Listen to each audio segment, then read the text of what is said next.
हाँ, तो देखिए प्यारे बच्चों, मैंने पॉलिटिकल साइंस फाइनल मैंने आपको पिछले 2 दिन से संगठन के बारे में बताया था कि संगठन क्या है, संगठन के क्या क्या कार्य हैं।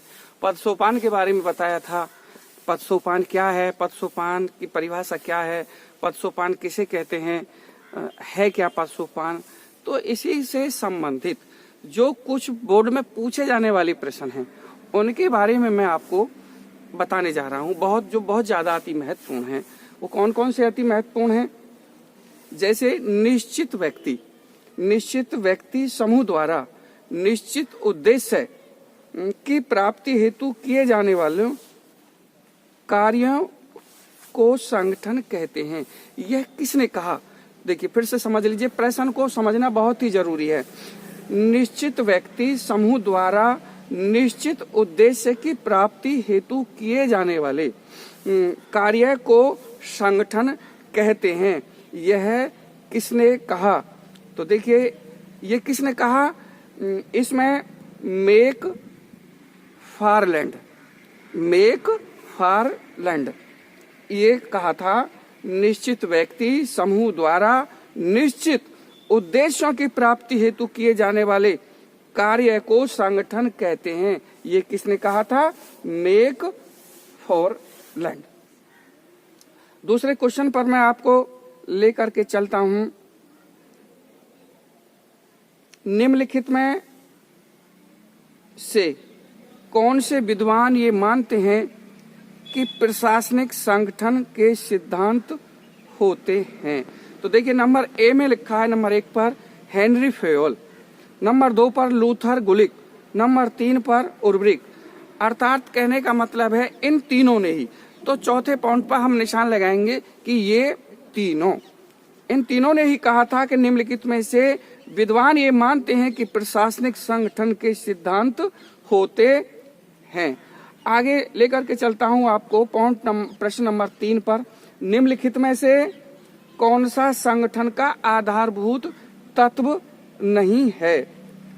निम्नलिखित में से कौन सा संगठन का आधारभूत तत्व नहीं है? तो देखिए नंबर 1 पर बताया है सत्ता, नंबर 2 पर बताया है प्रक्रिया, नंबर 3 पर बताया है उद्देश्य और नंबर 4 पर बताया है व्यक्ति। तो देखिए सही क्या है? व्यक्ति यानी कि निम्नलिखित में से कौन सा संगठन का आधारभूत तत्व नहीं है? व्यक्ति आधारभूत संगठन का तत्व नहीं है, तो इसमें आएगा व्यक्ति। तो देखिए आगे बताया है कि संगठन कितने प्रकार के होते हैं? संगठन कितने प्रकार के होते हैं? संगठन 2 प्रकार के होते हैं।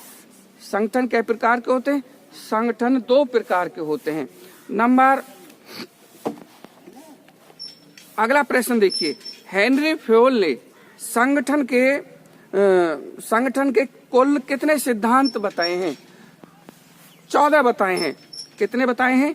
14 सिद्धांत बताए हैं। हेनरी फेयोल ने संगठन के कुल कितने सिद्धांत बताए हैं? 14 सिद्धांत हैं। आगे देखिए, लूथर गुलिक के अनुसार संगठन में कार्य विभाजन के निम्नलिखित में से कौन से आधार होते हैं? उद्देश्य, प्रक्रिया, व्यक्ति और स्थान। तो देखिए कौन सा? उद्देश्य, प्रक्रिया, व्यक्ति और स्थान। ये उत्तर है इसका। उद्देश्य, प्रक्रिया, व्यक्ति और स्थान। आगे देखिए, कोई भी परिवर्तन विहीन संगठन मरणासन है। किसने कहा था? ये ग्लेडन। किसने कहा था? ग्लेडन ने कहा था। ये ग्लेडन ने कहा था कोई भी परिवर्तन विहीन संगठन मरणासन है। ये किसने कहा था? ग्लेडन ने कहा था। अगला प्रश्न देखिए, किसी भी संगठन के आधार होते हैं। तो देखिए किसी भी संगठन के जो आधार होते हैं इसमें दिया है, किसी भी संगठन के जो आधार होते हैं उद्देश्य होता है, व्यक्ति होता है, स्थान होता है।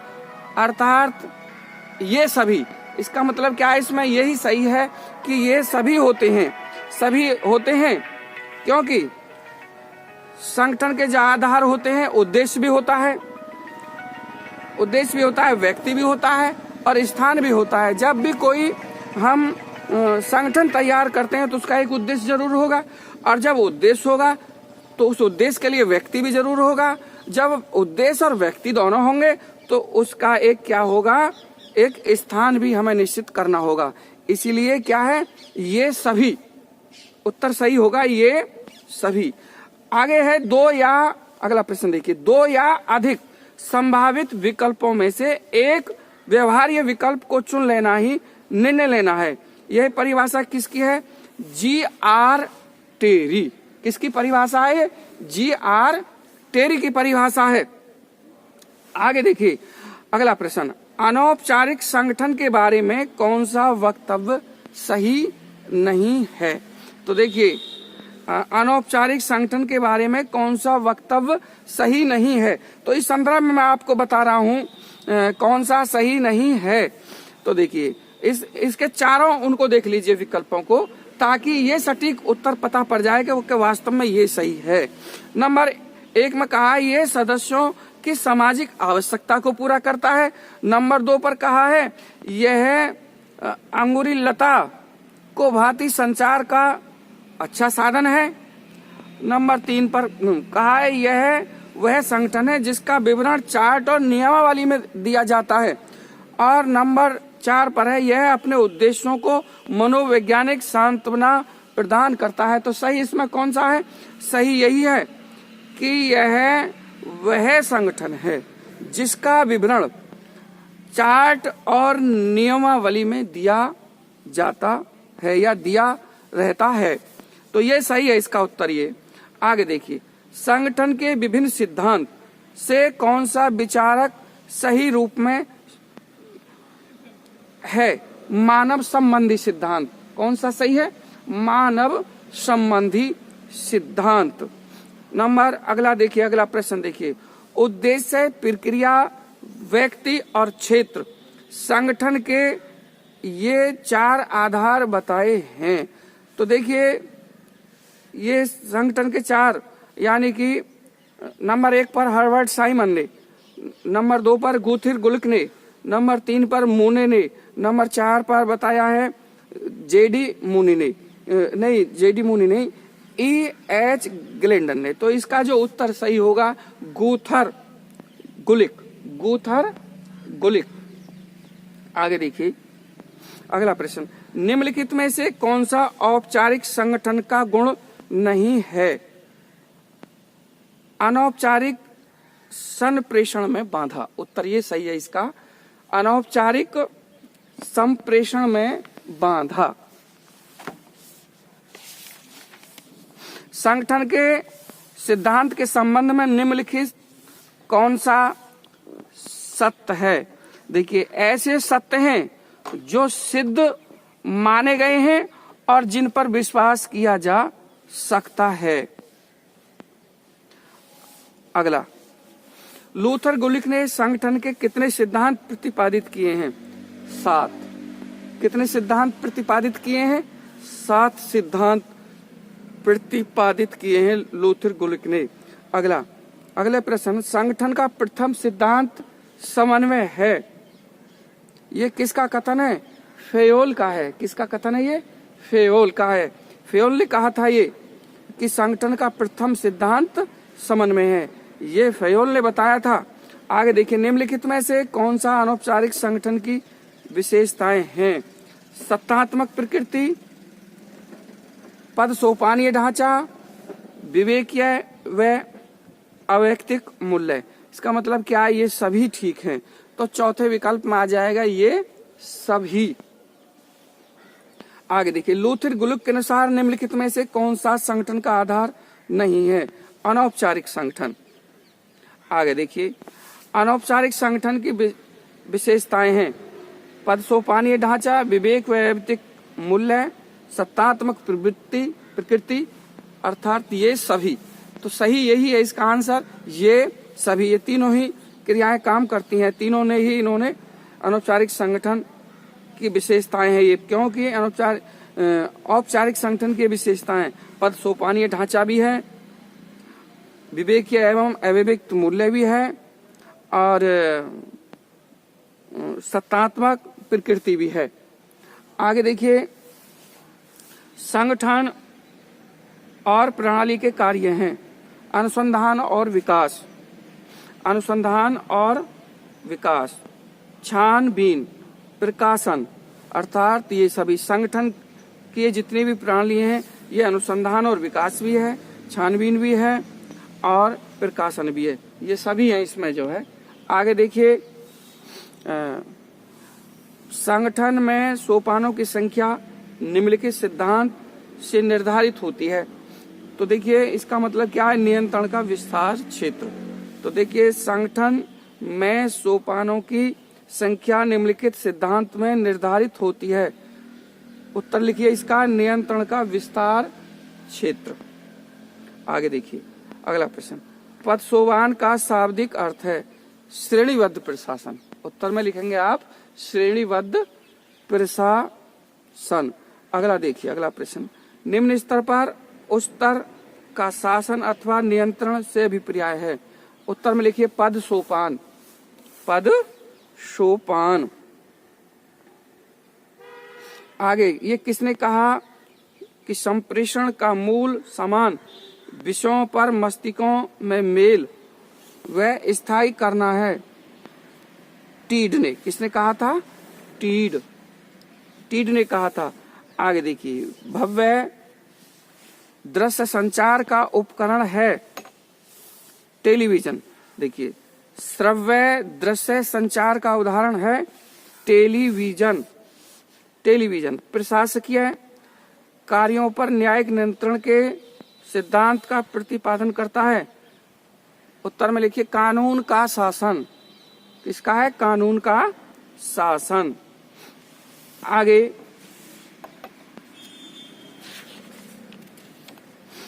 पद सोपान की व्यवस्था प्रशासन के किस सिद्धांत से संबंधित है। देखिए फिर से समझ लीजिए प्रश्न को, पद सोपान व्यवस्था के प्रशासन के किस सिद्धांत से अधिक संबंधित है। सत्ता का विकेंद्रीकरण, सत्ता का विकेंद्रीकरण। पद सोपान सिद्धांत का गुण नहीं है कठोरता। उत्तर में लिखेंगे आप कठोरता। फिर से समझ लीजिए, पद सोपान का सिद्धांत का गुण नहीं है कठोरता। पद सोपान, अगला प्रश्न देखेंगे, पद सोपान का प्रमुख दोष है। पद सोपान का प्रमुख दोष है लाल फीताशाही। पद सोपान का प्रमुख दोष है लाल फीताशाही। अगला प्रश्न, प्रशासन पर न्यायिक नियंत्रण का प्रमुख उद्देश्य है। प्रश्न को दोबारा समझिए, प्रशासन पर न्यायिक नियंत्रण का प्रमुख उद्देश्य है नागरिकों के, उत्तर में नागरिकों के अधिकारों एवं स्वतंत्रता की रक्षा करना। नागरिकों के अधिकारों एवं स्वतंत्रता की रक्षा करना। आगे देखिए, नियंत्रण की सीमा के निर्धारित तत्व हैं। प्रश्न, नियंत्रण की सीमा के निर्धारित तत्व हैं कार्य, समय, स्थान और व्यक्ति। आगे, नियंत्रण के विस्तार क्षेत्र सिद्धांत को किस विद्वान द्वारा ध्यान के विस्तार क्षेत्र का नाम दिया गया है। A.V. ग्रेकुनस। A.V. ग्रेकुनस। अगला प्रश्न देखिए, नागरिकों को प्रशासन पर नियंत्रण का सबसे प्रभावशाली तरीका है दबाव समूह। उत्तर में लिखेंगे दबाव समूह। नागरिकों पर प्रशासन पर नियंत्रण का सबसे प्रभावशाली तरीका है दबाव समूह। आगे देखेंगे, पद सोपान का केंद्र बिंदु है। प्रश्न देखिए, पद सोपान का केंद्र बिंदु है उचित माध्यम से नियम। उचित माध्यम से नियम, ये इसका उत्तर है। पद सोपान का केंद्र बिंदु है उचित माध्यम से नियम। आगे देखेंगे, निम्नलिखित में से कौन सा सांसदों को उपलब्ध औपचारिक रूप से पूर्व निर्धारित उपकरण नहीं है। प्रश्न को फिर से दोबारा से समझ लीजिए। निम्नलिखित में से कौन सा सांसदों को उपलब्ध औपचारिक रूप से पूर्व निर्धारित उपकरण नहीं है? शून्यकाल। कौन सा है? उत्तर में लिखेंगे आप शून्य काल। अगला प्रश्न, निम्नलिखित देशों में से किस देश में प्रशासन के प्रबंधकीय पक्ष पर सर्वाधिक बल दिया जाता है?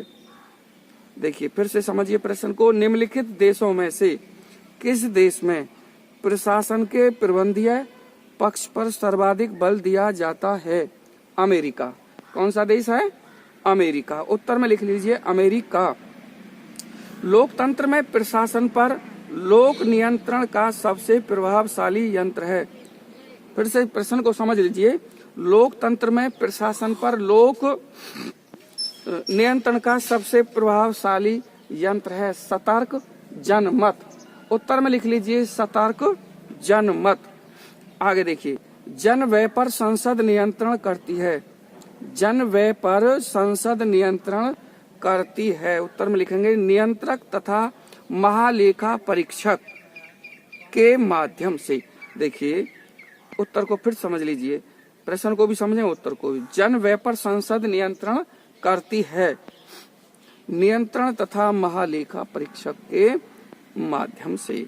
आगे देखिए अगला प्रश्न, कार्यात्मक विकेंद्रीकरण से तात्पर्य